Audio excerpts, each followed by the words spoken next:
Is volatility investors' friend or enemy? We'll ask Bernie Schaefer. Hi, Bernie. Howard, how are you? Good. Now, Bernie, you focus a lot on volatility, and volatility has been in the news a lot lately. What's going on these days?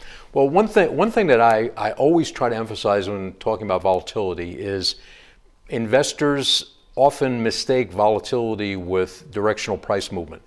And some of the biggest price moves that you can achieve over time in the market occur during what I call low volatility uptrends.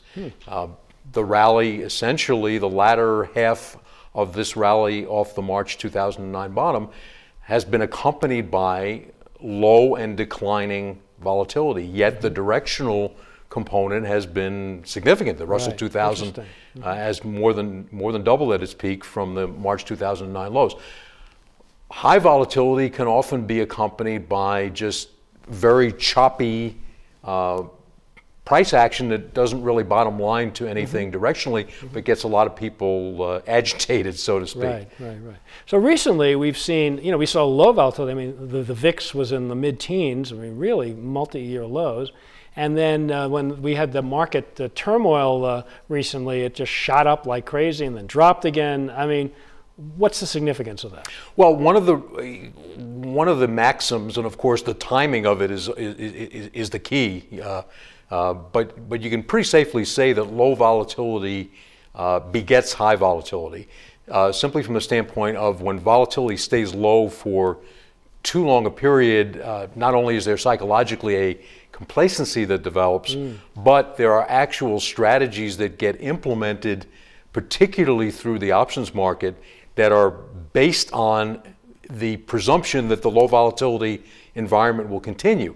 And the longer it continues, the more money gets committed to these strategies, the more leverage that gets involved, such that when volatility starts to increase, there becomes at a certain point, certain trigger point, there becomes a quick unwinding of this low volatility trade as people have to cover their positions, so to speak, and that can feed on itself to the point that you get volatility spikes such as the one we recently experienced. So very quickly, when you have an environment, when you move from low to high volatility, what kinds of option strategies in general are best to look at?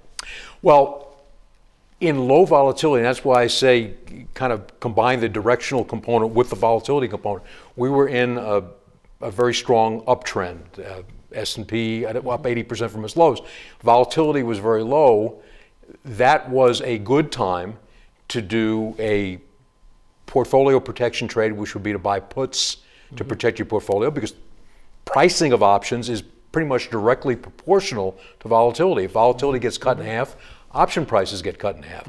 That was a good strategy. Another good strategy was the so-called stock replacement strategy, where essentially you buy options and you can use that as a substitute for owning stock, put the balance of your money in cash, and that's particularly attractive when volatility is low, because the price of those options that you're using to substitute for your stock position is low. So those were, now of course what happens, now we switch to the high volatility environment.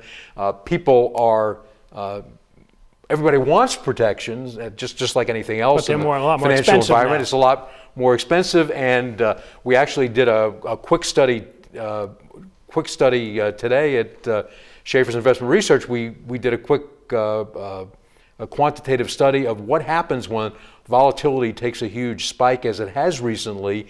Does that volatility get translated into higher volatility over the following month or so? And the answer is no. So when people want it the most, it's probably the time where you should pull back, not only because it's expensive, because you're probably not going to need the protection.